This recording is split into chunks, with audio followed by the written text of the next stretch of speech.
వద్దు. అయిపోయింది, మన ఇంటర్వ్యూ అయిపోయిందిగా. నడుస్తుంది ఇంకా ఇది నడుస్తుంది. విజయమ్మ కథ స్టార్ట్ అయింది. వైఎస్ విజయమ్మ. ఇదంతా ఇంటర్వ్యూ, ఇదంతా ఆఫ్రికా. ఇప్పుడు ఆన్ రికార్డ్. నేను అటెన్షన్లో కూర్చోవాలి. చిన్న క్లూ ఒకటి ఇవ్వండి సార్ మా ఇంటర్వ్యూలో, మా వ్యూవర్స్ కోసం. ఆ వైసీపీ నుంచి వచ్చే ఆ 27 మంది ఎమ్మెల్యేల్లో మంత్రుల స్థాయిలో ఉన్నారు సార్, ఉన్నారు. ఎంపీలు కూడా ఉన్నారు సార్. ఉన్నారు. ఆ 27 మంది పేర్లు చెప్పవచ్చు కదా, కరెక్ట్ రాసేసుకుంటారు. నెంబర్ 1 శ్రీకాకుళము, స్టార్ట్ చేద్దాం. విజయనగరం, విశాఖపట్నం, తూర్పుగోదావరి. చెప్పండి సార్ లిస్టు. బ్రేకింగ్. ఇదంతా ఆఫ్రికా దేశమా? నువ్వు అక్కడి నుంచి ఆఫ్రికా. సార్ ఇప్పుడు ఆన్ రికార్డ్. షర్మిల గారు టీడీపీ ఒక బినామీ స్టాంప్ క్యాంపెయిన్గా పనిచేస్తున్నారు అనేది వైసీపీ వాళ్ళు, సజ్జల రామకృష్ణారెడ్డి లాంటి వాళ్ళు విమర్శలు చేస్తున్నారు. అంటే వైఎస్ఆర్సీపీ ఓట్ బ్యాంకుని ఆమె డైరెక్ట్గా చీల్చే ప్రయత్నం చేశారు. ఇదే రాజన్నకు కాంగ్రెస్ పార్టీ అన్యాయం చేసిందని చెప్పి షర్మిల గారు గతంలో మాట్లాడారు కదా, ఇప్పుడు దాన్ని ఎలాగ రెక్టిఫై చేస్తారు సార్? ఇప్పుడు బ్రదర్, ఆ రోజును కూడా అన్న చెల్లిన ఆధిపత్య గోడు, ఆస్తుల గొడవ ఊరి గొడవగా మార్చేశారు వీళ్ళు అని అంటున్నారు కొంతమంది. మీకు ఏమనిపిస్తుంది సార్? అంటే 24లో ఆమె సీఎం అవుతారా? 24లో సీఎం అవుతారు. మీరు ఒక 5 సెకండ్స్ వరకు బ్లాంక్ అయ్యారు, అవునా కాదా? అంటే మీకే డౌట్గా ఉంది అవుతారా లేదా? ప్రశాంత్ కిషోర్, రాబిన్ శర్మ, సునీల్ కానుగోలు వీళ్ళందరూ భారతీయ వర్తమాన రాజకీయాలను మలుపు తిప్పిన వ్యూహకర్తలుగా మన అందరికీ తెలుసు. వీళ్ళందరికంటే ముందే ఓ సక్సెస్ఫుల్ నిశ్శబ్ద వ్యూహకర్త ఉన్నారు. ఆయనే కేవీపీ అనబడే doctor KVP Ramachandra Rao, care of Congress. వీళ్ళ చెలిమి ఎలాంటిదంటే స్నేహం కూడా వీళ్ళను చూసి జలసి పడేంత.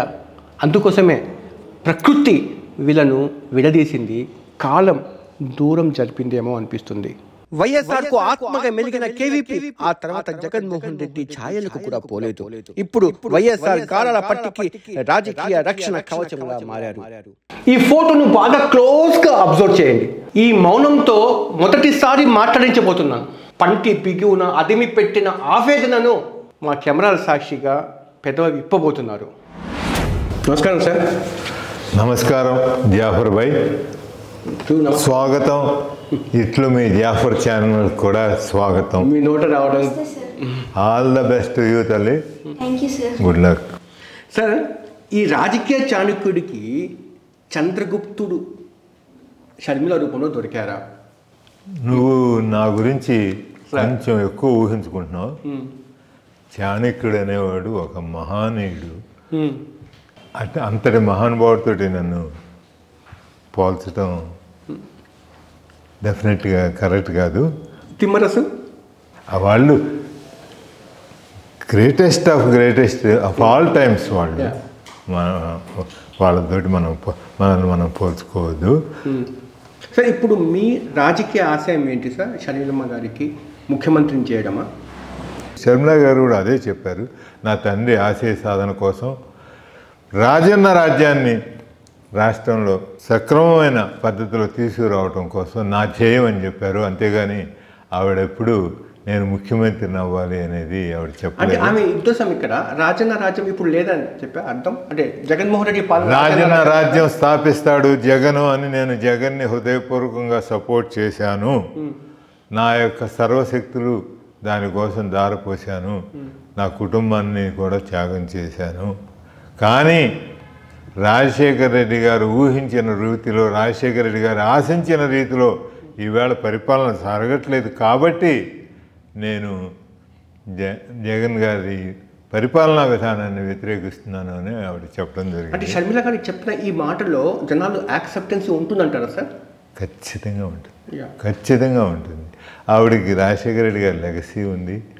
రాజశేఖర రెడ్డి గారి లాగా ఆత్మీయతా భావం పంచే అటువంటి పర్సనాలిటీ ఇన్బోర్న్ కొంతమందికి అవి వంశపారంపర్యంగానండి లేకపోతే వారసత్వంగానండి కొన్ని వస్తాయి. అంటే షర్మిల గారికి లెగసీ ఉంది రాజశేఖర రెడ్డి గారికి, కానీ పొలిటికల్ లెగసీ వైఎస్ జగన్మోహన్ రెడ్డికి ఉందని వండవల్లి అరుణ్ కుమార్ గారు చెప్తున్నారు కదా. వండవల్లి అరుణ్ కుమార్ గారు ఏముందండి, అది ప్రూవ్ అయింది కదా. వైఎస్ లెగసీ వల్లనే టోటల్గా లాక్ అండ్ బ్యారల్ జగన్ గారి ట్రాన్స్ఫర్ అవటం వలన జగన్ గారు ముఖ్యమంత్రి కాగలిగారు, ప్రజా హృదయాలను గెలుచుకోగలిగారు. సార్ నాకు ప్రశ్న ఏంటంటే సార్, ఒకవేళ షర్మిలమ్మ గారు బలపడితే ఇక్కడ వైఎస్ఆర్ని బాగా అభిమానించే వాళ్ళ ఓట్లు చీలుతుందా, లేకపోతే ప్రభుత్వ వ్యతిరేక ఓట్లు చీలుతుందా? ఈ డౌట్ ఉంది సార్. ఇది నిజంగా ఇంకా క్షేత్రస్థాయిలో మేము దాని గురించి అంచనాలకి ఒక సిస్టమ్ని పెట్టాము, ఇంకా మాకు రాలేదు. ఇది బోత్ రెండు వైపులా పదనగలిగిన కత్తి. డెఫినెట్గా రాజశేఖర రెడ్డి అభిమానుల్లో కొంత భాగాన్ని జగన్ నుంచి 100% షర్మిల గారు వెళ్ళే చూస్తున్నారు. కాంగ్రెస్ పార్టీ వైపు వాళ్ళు 100% వస్తారు. అంతటితో ఆగుతుందా, లేకపోతే యాంటీ జగన్ ఓట్స్ చంద్రబాబు గారికి ఈవేళ మనం హానెస్ట్గా మాట్లాడాలంటే చంద్రబాబు గారి ఓటు బ్యాంక్ అనేది లేదు. చంద్రబాబు గారిని ఏమైనా సరే మనం పవర్లోకి తీసుకురావాలనే పట్టుదల నాకైతే ఎక్కడ కనిపించలేదు. కానీ ఇక్కడ జగన్ గారిని ఓడించాలనే సెక్షన్ చాలా గట్టిగా ఉంది. ఆ సెక్షన్ చాలా గట్టిగా ఉంది. ఆ సెక్షన్ మరి చంద్రబాబుకే ఓటేస్తారా? ఇప్పుడు మళ్ళీ ఇవాళ లేటెస్ట్గా ఏదో కొన్ని చంద్రబాబు పవన్ కళ్యాణ్ వారి ఏదో కొంచెం ఈ యూనిలేటరల్గా చంద్రబాబు టికెట్లు అనౌన్స్ చేశారని, పవన్ కళ్యాణ్ నొచ్చుకున్నాడని, ఆయన కూడా ఏదో కొన్ని సీట్లు అనౌన్స్ చేశాడని వార్తలు చూస్తున్నాను. ఇంకా కన్ఫర్మ్ అయితే కాలేదు కానీ బట్ అటువంటి వార్తలు వచ్చినాయి. ఇటువంటి పరిస్థితుల్లో ఎట్లా వస్తాయి అనేది నేను ఇంకొక మీకు వారం 10 రోజులు అయిపోతే ఆరోపణ ఏంటంటే షర్మిల గారి మీద చంద్రబాబు నాయుడు టీడీపీ రాజకీయ ప్రయోజనాల కోసం షర్మిల గారు పనిచేస్తున్నారు. షర్మిల గారు టీడీపీ ఒక స్టార్ క్యాంపెయినర్గా, బినామీ స్టాంప్ క్యాంపెయినర్గా పనిచేస్తున్నారు అనేది వైసీపీ వాళ్ళు, సజ్జల రామకృష్ణారెడ్డి లాంటి వాళ్ళు విమర్శలు చేస్తున్నారు. ఇది మీరు అంగీకరిస్తారా? దానికి షర్మిల గారు చాలా చక్కటి సమాధానం ఇచ్చారు. మీరు చూసిన కాడికి ఆమె చంద్రబాబు నాయుడు బినామీ స్టార్ క్యాంపెయినర్ అయితే కాదంటారా? డెఫినెట్గా కాదండి. ఆవిడ రాజశేఖర రెడ్డి గారి వారసురాలు. ఇంకోళ్ళకి బినామీగానో ఇంకోళ్ళకి ఇదిగానో ఉండే మనస్తత్వమే కాదు ఆవిడ. సార్ మేజర్ ఒక అలిగేషన్ ఏంటంటే ఆమె మీద ఆస్తుల పంపకాల్లో సంథింగ్ అన్యాయం జరిగింది షర్మిలమ్మ గారికి. ఆమె ఆస్తులు అడిగారు, జగన్మోహన్ రెడ్డి గారు ఇవ్వలేదు, అందుకోసం ఆమె డిఫేర్ అయింది. ప్లస్ పొలిటికల్గా కూడా అక్కడ బెనిఫిట్ పొందలేదు. వైసీపీ అధికారం రావడానికి తాను కూడా కారణము. కానీ తనకి సరైన గుర్తింపు రాలేదు పార్టీలో అధికారంలోకి వచ్చిన తర్వాత. ఇటువంటి కారణాల కారణంగా ఆమె బయటకు వచ్చి జగన్ గారి మీద ఫైట్ చేస్తున్నారని జరుగుతున్న ప్రచారంలో ఏమాత్రం వాస్తవం లేదా సార్? ఇక్కడ 2 విషయాలు, మనం 2 విషయాలు మిక్స్ చేయొద్దు. వారసత్వంగా ఆవిడికి రాజశేఖర రెడ్డి గారి ఆస్తుల్లో ఏం రావాలి అనేది అది వేరే ఇష్యూ. దాంట్లో ఏం జరుగుతుందని జాఫర్ గారు మనం నిర్మోహమాటంగా ఆబ్జెక్టివ్గా మాట్లాడుకున్నాం. 16 నెలలు జగన్ గారు జైల్లో ఉన్నప్పుడు ఆ పార్టీ నిలబడింది అంటే 18 మంది ఎమ్మెల్యేలు రిజైన్ చేసిన తర్వాత అందులో 16 మంది గెలిచి టీడీపీకి 16 చోట్ల డిపాజిట్ పోయింది అంటే ఆ రోజు రాజమోహన్ రెడ్డి గారు 2,99,000 ఓట్లు మెజార్టీతో గెలిచారు అంటే ఆవిడ పడిన శ్రమ కానీ, షర్మిల గారు పడిన శ్రమ కానీ, కాలుకు ఫ్రాక్చర్ అయ్యి లిగమెంట్ అందులో కల్పితం లేదు, అందరం చూసాము అపోలో హాస్పిటల్లో. మీరు అందరూ కూడా వచ్చారు అప్పుడు హాస్పిటల్లో. అన్ని ఇబ్బందులు పడి కూడా ఒక స్త్రీగా మనకి మగవాళ్ళు నడవటం ఒక వయసులో ఉన్న స్త్రీలకు కొన్ని ఇబ్బందులు ఉంటాయి. వాటన్నిటినీ కూడా పక్కన పెట్టేసి ఆ శ్రమను ఏమాత్రం చిరునవ్వుతోటి స్వీకరిస్తూ తను ఒక ధ్యేయంతో, మీరు ఏ వైఎస్ఆర్ కార్యకర్తనైనా గుండె మీద చేయొచ్చు చెప్పమనండి, వాళ్ళ విజయంలో ఎంతో కొంత భాగం షర్మిలకి దక్కుతుందా లేదా? షర్మిల గారికి 100% by her own right, by her own contribution, by her own involvement to keep the party alive, ప్రజల హృదయాల్లో రాజశేఖర రెడ్డి గారిని గుర్తు చేస్తూ ఆవిడ సభలకి చాలా సందర్భాల్లో జగన్ సభల కంటే ఎక్కువ మంది అటెండ్ అయ్యారు, ప్రభావితం అయ్యారు. ఆవిడ బై బై బాబు అని రాజశేఖర రెడ్డి గారి దాంట్లో బై బై బాబు అని చెప్తా ఉంది. ప్రతి వైఎస్ఆర్ కాంగ్రెస్ కార్యకర్త గుండెల్లోనూ, వైఎస్ఆర్ అభిమానించే మనుషుల్లోనూ అది ఎంతో ప్రభావితం చేసింది. మీ దైవంలో, నా దైవంలో, లేకపోతే ఇంకోటి దైవంలో ఆవిడకి కాదు. She deserves A place, A rightful place in YSRCP by her own right. ఎందుకు ఇవ్వలేదు అంటారు జగన్మోహన్ రెడ్డి గారు? మీరు జగన్మోహన్ రెడ్డి గారిని అడగాల్సిన ప్రశ్న నన్ను అడిగితే మీరు వారిని అడగాలి. ఆస్తులు కూడా ఉందా సార్ వీళ్ళిద్దరి మధ్య? అది కూడా మీరు జగన్మోహన్ రెడ్డి గారిని అడగాలి. అంటే ఆమె ఎక్కడ క్లైమ్ మాట్లాడే ఆ రకంగా ఇప్పుడు దాకా అంట అని చెప్పి అదే అంటుంది. అది కూడా హెడ్ ఆఫ్ ది ఫ్యామిలీ ఆయన కనుక్కోవాలి. సార్ ఈమె ఫస్ట్ స్పీచ్ ఏం మాట్లాడతారు షర్మిల గారు, ఎవరిని టార్గెట్ చేస్తారని చెప్పి అందరూ ఆసక్తికరంగా ఎదురు చూశారు సార్. ఎవరుంటారు కానీ ఫస్ట్ స్పీచ్ జగన్మోహన్ రెడ్డి గారిని టార్గెట్ చేశారు ఆమె. తప్పు. ఫస్ట్ స్పీచ్ ఆవిడ బీజేపీని, మణిపూర్ సంఘటనల్ని, మణిపూర్ సంఘటనలో నోరెత్తని జగన్మోహన్ రెడ్డిని, చంద్రబాబు నాయుడిని కలిపి ముగ్గురిని బీజేపీకి తొత్తులుగా మారిన, బీజేపీని మాట అనటానికి ధైర్యం లేని జగన్ని, చంద్రబాబు నాయుడిని కలిపి ఆవిడ మాట్లాడారు.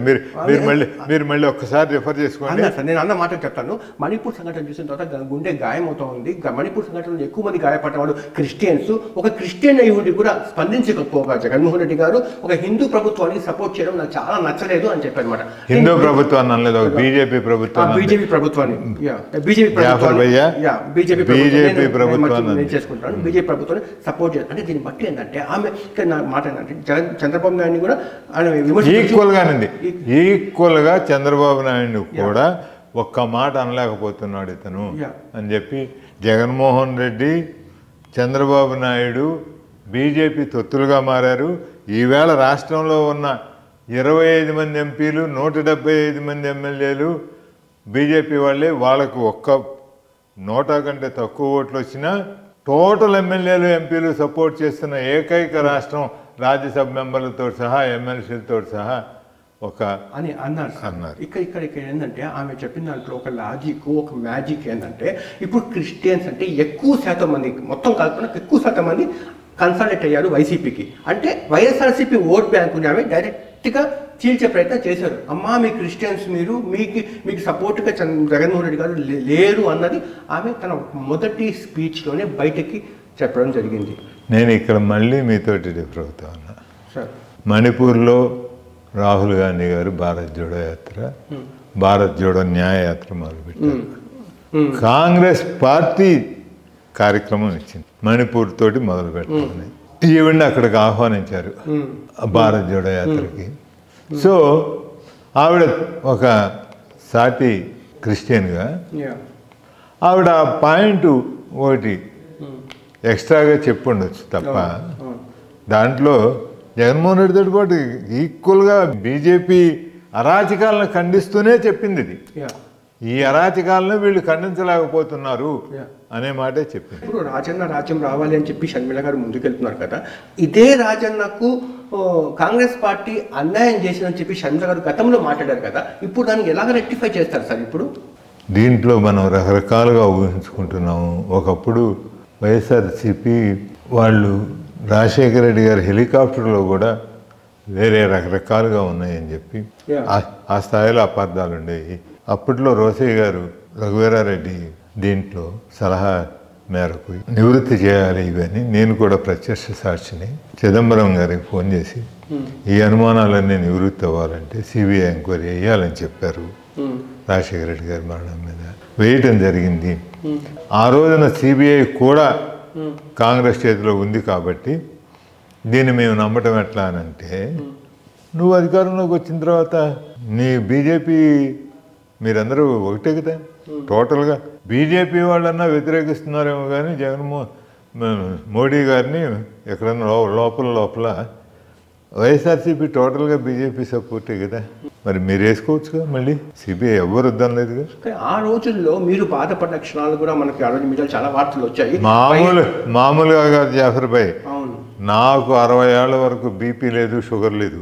అప్పుడు వచ్చింది ఆ స్ట్రెస్లో నేను చేస్తుంది కరెక్టా, నా అంతరాత్మ చెప్తా ఉంది కరెక్టా, నేనేమన్నా రాజశేఖర రెడ్డి గారి ఫ్యామిలీకి ఏమైనా ద్రోహం చేస్తున్నానా, నేను ఎట్లా ఉండాలి, కాంగ్రెస్ పార్టీతో నేను ఉండాలా, రాజశేఖర రెడ్డి గారి ఫ్యామిలీ నా ఫ్యామిలీ, జగన్ గారు పార్టీ పెట్టుకొని వేరే వెళ్ళిపోయి వారి దారి వారు నిర్ణయించుకున్న తర్వాత నాకు 2 పోయినాయి, మళ్ళీ క్లారిటీ వచ్చి. అంటే ఇప్పుడు వైసీపీ వాళ్ళు ఏం చెప్తున్నారంటే రాజశేఖర రెడ్డి గారి పేరును చార్జ్ షీట్ పెట్టిన కాంగ్రెస్ పార్టీకి సపోర్ట్ చేసేది షర్మిల అని అంటున్నారు కదా ఈ సజ్జల రామకృష్ణారెడ్డి వాళ్ళందరూ. అది కోర్టు ప్రాసెస్లో సుప్రీంకోర్టుకి వెళ్ళిన తర్వాత వైఎస్ఆర్సీపీ జగన్ గారికి సంబంధం ఏమిటి, అసలు కేబినెట్ మంత్రులు రాజశేఖర రెడ్డి గారు తీసుకున్న నిర్ణయాలకి జగన్ గారిని ఎట్లా మీరు బాధ్యులను చేస్తారు, జగన్మోహన్ రెడ్డి గారు ఎక్కడన్నా సంతకం పెట్టారా, జగన్మోహన్ రెడ్డి గారు ఎక్కడైనా మినిట్స్లో ఉన్నారా అని అన్నయ్య వారు కోర్టుని ఆశ్రయించిన తర్వాత ఈ పరిణామాలు జరిగాయి. సార్ నా క్వశ్చన్ ఏంటంటే, ఇందాక మీరు అన్నారు రాజశేఖర్ గారి ఫ్యామిలీ నా ఫ్యామిలీ అని, మరి మీ జగన్ గారిని ఎందుకు సపోర్ట్ చేయలేదు? నేను అప్పుడు అంతర్గత సంఘర్షణలో నలిగిపోయాను, నాకు అప్పుడే బీపీ షుగర్ వచ్చినాయి.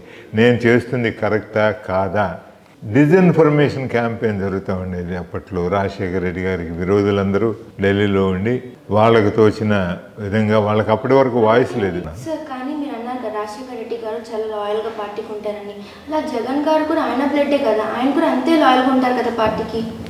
దానికి నేనేం చెప్పినమ్మా, ఇప్పుడు రేపు నా కొడుకు వేరే రకాలుగా ఇది చేసుకుని వేరే పార్టీకి వెళ్ళినా నేను నా పార్టీతోటే ఉంటానమ్మా. అంటే మేము మీ కొడుకుకి సపోర్ట్ చేయరంటారా? చేయనమ్మా, కాంగ్రెస్ పార్టీలో ఉంటేనే సపోర్ట్ చేస్తాను. ఓకే, ఇప్పుడు షర్మిల గారు కాంగ్రెస్ పార్టీకి వచ్చారు కాబట్టి మీరు సపోర్ట్ చేస్తారు. ఎగ్జాక్ట్లీ. అంటే షర్మిల గారు వేరే పార్టీ ఉంటే మీరు సపోర్ట్ చేసేవారు కాదు. చేయలేదుగా తల్లి. ఓవరాల్గా సార్ చూస్తూ ఉంటే అంటే అన్న చెల్లిల ఆధిపత్య గోడు ఆస్తుల గొడవ ఊరి గొడవగా మార్చేశారు వీళ్ళు అని అంటున్నారు కొంతమంది. అంటారు, వాటిల్లో అనటంలో అసహజం ఏం లేదు. దాన్ని రాజశేఖర రెడ్డి గారి ఫ్యామిలీ అంటే వాళ్ళు విభేదాలు వస్తే సంతోషించే పరిస్థితి చాలా ఉంది. వైసీపీ నుంచి ఎవరైతే హట్ అయ్యారు వాళ్ళందరూ మన షర్మిల గారి వైపు వస్తున్నారు. ఆళ్ళ రామకృష్ణారెడ్డి ఎమ్మెల్యేగా ఉంటూ ఇటువైపు వచ్చారు, కొయ్య ప్రసాద్ రెడ్డి విశాఖపట్నంలో ఉంటూ ఇటు వచ్చారు, ఇంకా రఘువీరారెడ్డి గారు ఇంకా మీరు చెప్పారు కాబట్టి ఇప్పుడు అంటే ఇక్కడ పెద్ద కటౌట్ షర్మిల పక్కన ఉన్నారు. మీరు అవునన్నా కాదన్నా బైబిల్లో ఒక వాక్యం ఉంటుంది, తను తగ్గించుకున్న వాడు హెచ్చించేవాడు. మీరు ప్రతిసారి మిమ్మల్ని తగ్గించుకుంటూ ఉంటారు కానీ మీ చేసే యాక్టివిటీ మాత్రం ఒక పెద్ద రోల్ పోషిస్తూ ఉంటారు మీరు. కానీ షర్మిల గారి పక్కన పెద్ద కటౌట్ చూసి దాన్ని చూసి చాలామంది వైసీపీకి సంబంధించిన వాళ్ళు, జగన్ గారితో డిఫైర్ అయిన వాళ్ళు వీళ్ళందరూ షర్మిల గారి చెంత చేరే అవకాశాలు లేవంటారా? 100% ఉంది, ఇంకా రోజులు పెరుగుతాయి. అవునా సార్? సార్ ఎంతమంది సుమారు టచ్లో ఉంటారు సార్? 27 మంది ఎమ్మెల్యేలు టచ్లో ఉన్నారని షర్మిల గారితో అని అంటారు, నిజమేనా? ఉండొచ్చు. ఇప్పుడు కొంతమంది నాతో టచ్లో ఉంటారు, నాకు క్లోజ్గా ఉండేవాళ్ళు, కొంతమంది రఘువీరారెడ్డికి క్లోజ్గా ఉండేవాళ్ళు ఆయనతో టచ్లో ఉంటారు, కొంతమంది షర్మిల గారితో డైరెక్ట్గా. వైఎస్ఆర్సీపీ వీళ్ళందరూ గెలవటంలో ఆవిడ రోల్ ఉంది కదా ఎంతో కొంత పార్ట్. వీళ్ళందరూ ఆవిడని రిక్వెస్ట్ చేసిన వాళ్ళే, మా కాన్స్టిట్యున్సీకి వచ్చి ప్రచారంలో పాల్గొనమని వీళ్ళందరూ రిక్వెస్ట్ చేసిన వాళ్ళే, ఇందులో ఎవరు రిక్వెస్ట్ చేయని వాళ్ళు లేరు. చంద్రబాబు నాయుడు కాంగ్రెస్ పార్టీ ఆంధ్రప్రదేశ్ రాజకీయాల్లో కలిసి పనిచేసే అవకాశాలు కనిపిస్తున్నాయి అసలు ఏదైనా? 2018లో అవును 18 అది హిస్టారికల్ చారిత్ర. మన కమ్యూనిస్టుల దాంట్లో ఒక ఫ్రేజ్ ఉంటుంది, చారిత్రాత్మక తప్పిదం అని ఇద్దరు అనుకున్నారు. 2019లో మా మొహం కూడా చూడలేదు ఆయన. మేము ఎంత సపోర్ట్ చేసినా ఆయన ధర్మ పోరాట దేశ గురించి మేము ఎంత సపోర్ట్ చేసినా ఢిల్లీలో, దాని తర్వాత మమ్మల్ని వదిలేశారు ఆయన. ఇప్పుడు కూడా అవకాశం లేదు, ఎందుకంటే జగన్ ఎప్పుడు మోడీ గారి సన్నిధిలో నుంచి ఖాళీ ఇస్తే ఆ ప్లేస్లో అర్జెంటుగా వెళ్ళి కూర్చోవాలని చంద్రబాబు నాయుడు గారు ఆయన జస్ట్ వెయిటింగ్.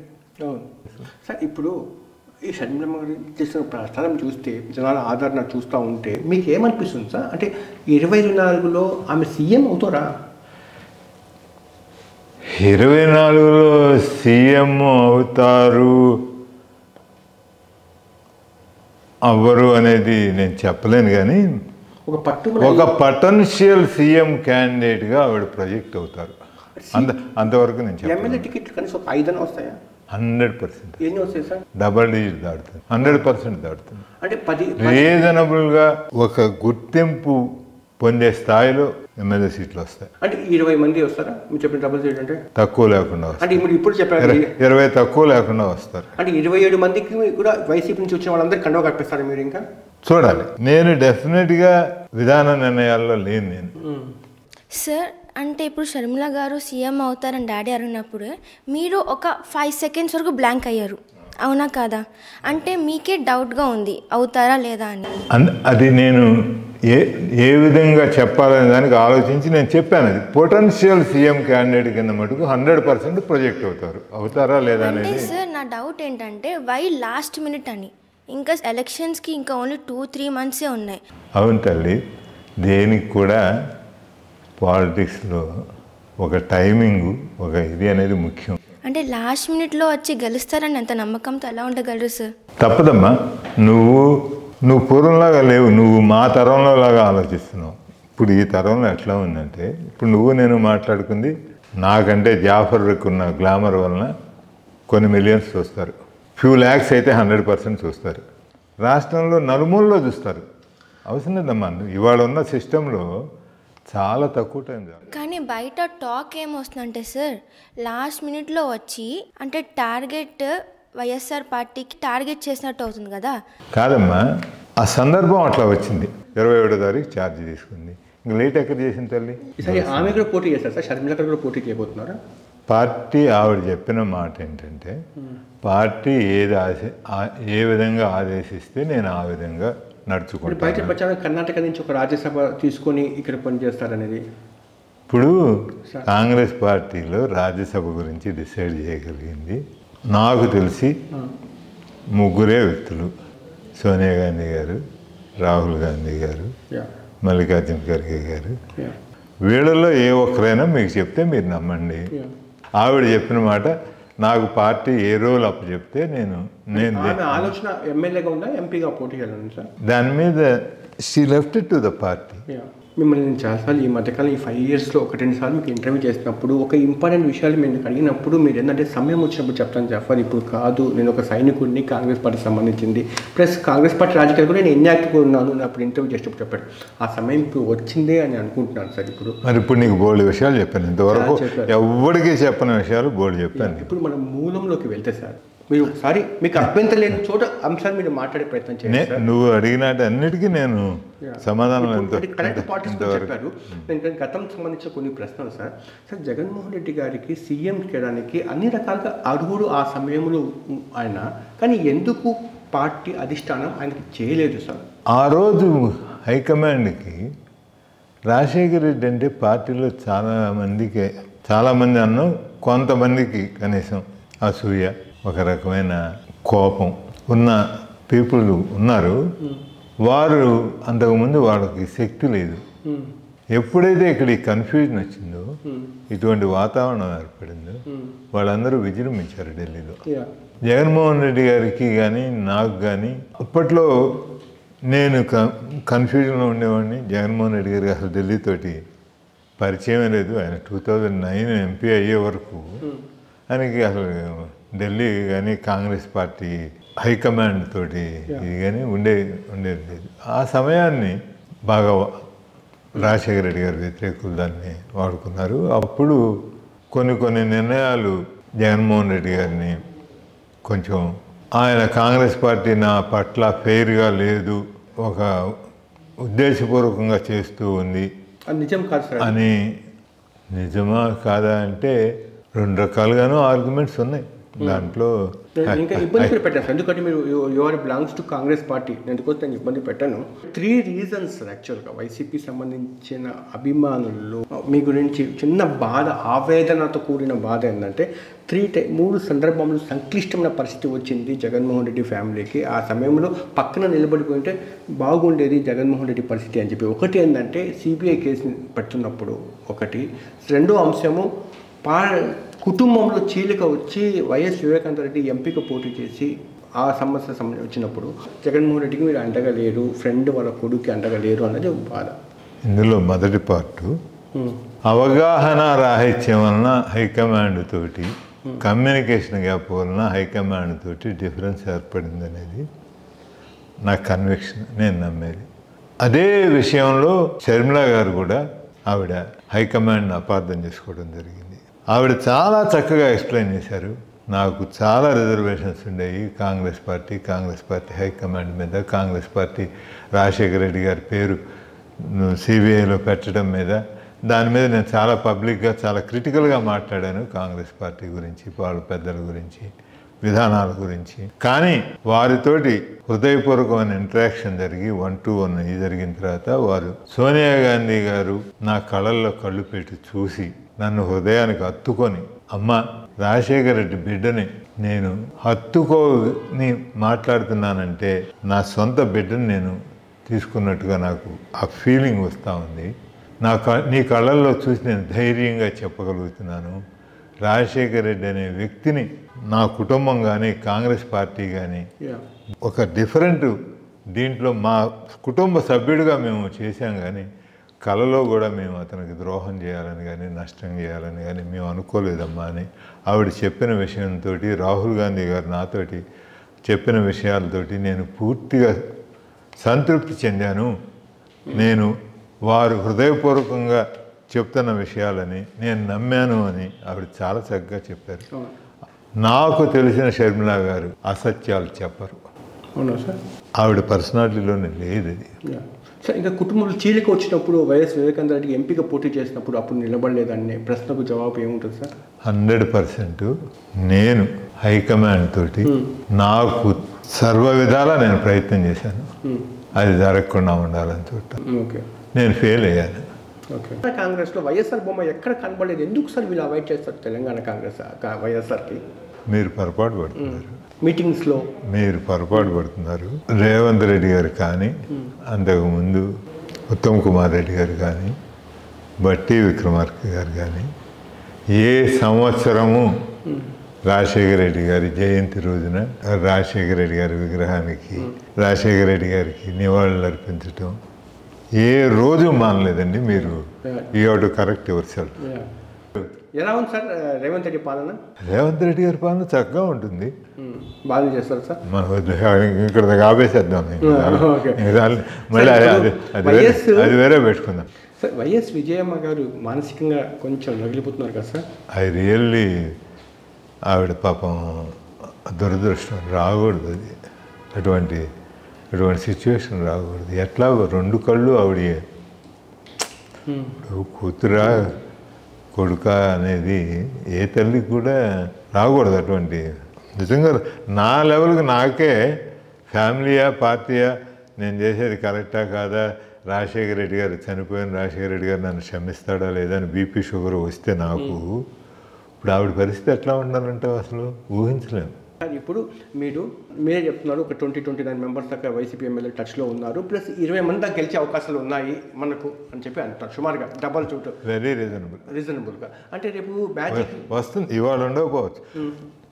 సెప్టెంబర్ 2 నేను రైతరాజు పుస్తకం ఉంటుంది రిలీజ్ అప్పుడు, మనం తెలంగాణలో గవర్నమెంట్ ఫామ్ చేయబోతున్నాము, మీరందరూ మంత్రులు అవ్వబోతున్నారు అని అంటే అప్పుడు అందరూ ఎవరు నమ్మలా నన్ను. అప్పుడు లేదు వాళ్ళ దృష్టిలో, నా దృష్టిలో ఉంది. షర్మిల గారిని అనౌన్స్ చేసిన దగ్గర నుంచి 16వ తారీఖు అనౌన్స్ చేశారు ఆవిడని పిసిసి ప్రెసిడెంట్గా. ఇవాళ 26వ తారీఖు. ఈ 10 రోజుల్లో జరిగిన పరిణామం 0 సీట్ల నుంచి 20 సీట్లకు వచ్చాం. ఇంకా మాకు టైం ఉంది. ఏప్రిల్ మార్చి ఉంది, ఫిబ్రవరి ఉంది, మార్చి ఉంది, ఏప్రిల్ 16 ఉంది. ఏప్రిల్లో మీరు ఏం చేసుకోలేరు, ఫిబ్రవరి మార్చి. ఓకే. సోషల్ మీడియా వచ్చాక ప్రతి క్షణం ఏదో ఒకటి జరుగుతూనే ఉంది. దాంట్లో చిన్న క్లూ ఒకటి ఇవ్వండి సార్ మా ఇంటర్వ్యూలో, మా వ్యూవర్స్ కోసం. ఆ వైసీపీ నుంచి వచ్చే ఆ 27 మంది ఎమ్మెల్యేల్లో మంత్రుల స్థాయిలో ఉన్నారు సార్? ఉన్నారు. ఎంపీలు కూడా ఉన్నారు సార్? ఉన్నారు. ఆ 27 మంది పేర్లు చెప్పవచ్చు కదా, కరెక్ట్గా రాసేసుకుంటా. నెంబర్ 1 శ్రీకాకుళము నుంచి స్టార్ట్ చేద్దాం, విజయనగరం విశాఖపట్నం, తూర్పుగోదావరి. చెప్పండి సార్ లిస్టు. బ్రేకింగ్. నేను మా ప్రెసిడెంట్ గారిని అడిగిన తర్వాత ఆవిడ అనుమతిస్తే చెప్తాను. చెప్తారు సార్. ఆవిడని అడిగా చెప్తాను. ఎందుకంటే నేను నా అంతటి నేను చెప్పడం బాగుంది. నేను పార్టీ మనిషిని, నీకు తెలుసు కదా, నేను పార్టీ క్రమశిక్షణలో పెరుగుతాను. సార్, రాజశేఖర్ రెడ్డి గారికి మీరు సోల్మేట్ అంటారు, ఆత్మ అంటారు. నేను ఎప్పుడూ కూడా నేను రాజశేఖర రెడ్డి గారి ఆత్మని అని చెప్తే మామూలుగా దానికి ఇంత వాల్యూ కూడా ఉండదు తల్లి. ఆయన రిపీటెడ్గా 2 సందర్భాల్లో పబ్లిక్గా చెప్పాడు అతను ఆత్మ రాజశేఖర్. ఇప్పుడు షర్మిల గారికి కూడా మీరు ఆత్మ అవుతారా? ఇప్పటికైతే నేను షర్మిలకి, ఇప్పుడు కాదు ముందు నుంచి కూడా షర్మిల గారికి, మా ప్రెసిడెంట్ గారు ఆవిడ, నేను గౌరవవాచకం షర్మిల అనకూడదు, షర్మిల గారు అని అనాలి. షర్మిల గారికి ఆత్మబంధువుని అంతవరకు నేను ఖచ్చితంగా చెప్పగలను. ఆత్మబంధువుగా ఉంటాను ఖచ్చితంగా. ఆత్మను అవ్వగలను లేదో కాలం చెప్పాలి. 100% ఆత్మబంధువుని. She believes me and I treat her as my own daughter. Undavalli గారు కాంగ్రెస్లో చేరుతున్నారా? అమ్మ, ఉండవల్లి గారు జాఫర్ బాయ్ నాకెంత క్లోజో ఉండవల్లి గారికి అంత క్లోజ్ అమ్మా. నువ్వు జస్ట్ ఫోన్ చేసి అడుగుతుంది నన్ను ఎందుకు, నేను ఆయన తరఫున నేను ఎందుకు సమాధానం చెప్పాలి? అంటే వైఎస్ఆర్కి బాగా క్లోజ్గా ఉండేవాళ్ళు అందరూ షర్మిల గారి ఊటికి వస్తున్నారని అనిపిస్తూ ఉంది. షర్మిల గారిని రాజశేఖర రెడ్డి ప్రతిబింబంగా చాలామంది యాక్సెప్ట్ చేస్తున్నారండి. ఆవిడ ఆత్మీయత భావాన్ని, రాజశేఖర రెడ్డి గారికి ఉన్న గ్రేటెస్ట్ అసెట్ ఆయన ఆత్మీయత భావం. నీకు ఒక బిలాంగింగ్నెస్, నీకు ఒక కాన్ఫిడెన్స్ ఇవ్వగలడు. అమ్మాయి కూడా అటువంటి, నేను మీ చెల్లిని, మీ బిడ్డని, మీ సోదరిని అనే ఆత్మీయత భావం పంచగలిగిన ఆవిడికి వారసత్వంగా వచ్చిన గొప్ప వరం అది. Thank you very much sir. ఇది వైజాగ్ సార్, అక్షయ హాస్పిటల్ అనేది. అవును, అంటే మనకు వైజాగ్ వెళ్ళినప్పుడే కలిసారు వాళ్ళ హాస్పిటల్. అంటే వాళ్ళకు కొలాబరేషన్ ఉంది. సో మనకేంటంటే మన యాడ్ కొలాబరేషన్ కూడా వచ్చిన డబ్బులు కూడా మనం ఫ్రీగా మన తరఫున ఏంటంటే ట్రీట్మెంట్ ఇప్పిస్తూ ఉంటాం. మళ్ళీ అదే హాస్పిటల్లో ఒక 50,000 rupees cost of free treatment ఇదే హాస్పిటల్లో మనం ఎవరైనా పేదవాళ్ళకి సజెస్ట్ చేస్తే వాళ్ళు చేస్తారన్నమాట. సో వాళ్ళ తరఫున ఇది కూడా పేదవాళ్ళకి ఇస్తూ ఉన్నాము. అతనికి నీడ్ సార్, అతనికి ఇది ఒక్కసారి మీరు ఇది చూపించండి సార్. యా, నమస్తే, నేను మీ జాఫర్. మీకు నేను మా టీం చేసే వర్క్ నచ్చితే మీరు సబ్స్క్రైబ్ చేయడం మర్చిపోవద్దు. సబ్స్క్రైబ్ చేయడంతో పాటు పక్కన ఉండే బెల్ ఐకాన్ కూడా ప్రెస్ చేయండి. 85% వాళ్ళు జస్ట్ ఛానల్ మీదకి వచ్చి కంటెంట్ చూసి వెళ్ళిపోతున్నారు తప్ప సబ్స్క్రైబ్ చేయట్లేదు. దీనివల్ల ఏంటంటే మేము తయారు చేసే కంటెంట్ మీ దాకా రావట్లేదు. మా రిక్వెస్ట్ ఏంటంటే ప్లీజ్ సబ్స్క్రైబ్. ఇట్లు మీ జాఫర్.